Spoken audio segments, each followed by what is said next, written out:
സൂര്യനും ചന്ദ്രനും നമുക്ക് പ്രകാശം തന്ന് സഹായിക്കുന്നുണ്ട്, എന്നാൽ അവരോട് ആരും സഹായം തേടാറില്ല. അതും ഇതുമായിട്ടുള്ള വ്യത്യാസം എന്താണ്? സൂര്യനോട് സഹായം ചോദിക്കാത്തതിന് തരുന്നുണ്ട്, അതുകൊണ്ടായിരിക്കും ആരും ചോദിക്കാത്തത്. ഇനിയിപ്പോ ഒരു സൂര്യനോടാണ് സഹായം ചോദിച്ചു, എന്നാ എന്താ സംഭവിക്കുക?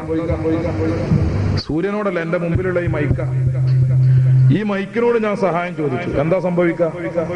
മൈക്കിനോട് ഞാനിങ്ങനെ സഹായിക്കണേന്ന് പറഞ്ഞാൽ ഒരുപക്ഷെ നിങ്ങൾ പിരിവെടുത്തിട്ട് എന്നെ കുതിരടുത്ത് കൊണ്ടുപോകും, അതിന് സാധ്യതയുണ്ട്. പക്ഷെ ആള് മുശ്രിക്കാവൂല.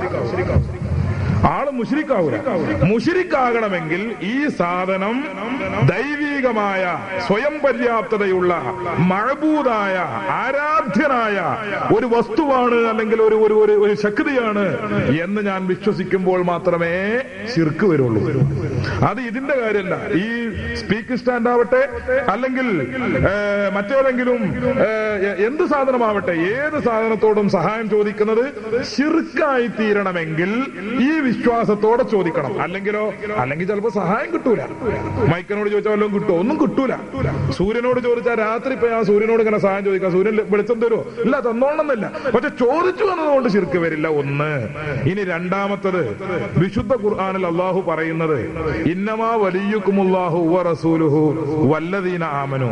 അല്ലാഹ് നിങ്ങളെ സഹായിയാണ്, റസൂൽ നിങ്ങളെ സഹായിയാണ്, ഔലിയാക്കൾ നിങ്ങളെ സഹായിയാണ്, അവരോടൊക്കെ നിങ്ങൾ സഹായം ചോദിച്ചോളൂ എന്നാണ്. എന്നല്ലാതെ സൂര്യനും ചന്ദ്രനും ഒക്കെ നിങ്ങളെ സഹായികളാണ്, സൂര്യനോടും ചന്ദ്രനോടൊക്കെ നിങ്ങൾ സഹായം ചോദിച്ചോളൂ എന്ന് അള്ളാഹു തആല ഖുർആനിൽ പറഞ്ഞു.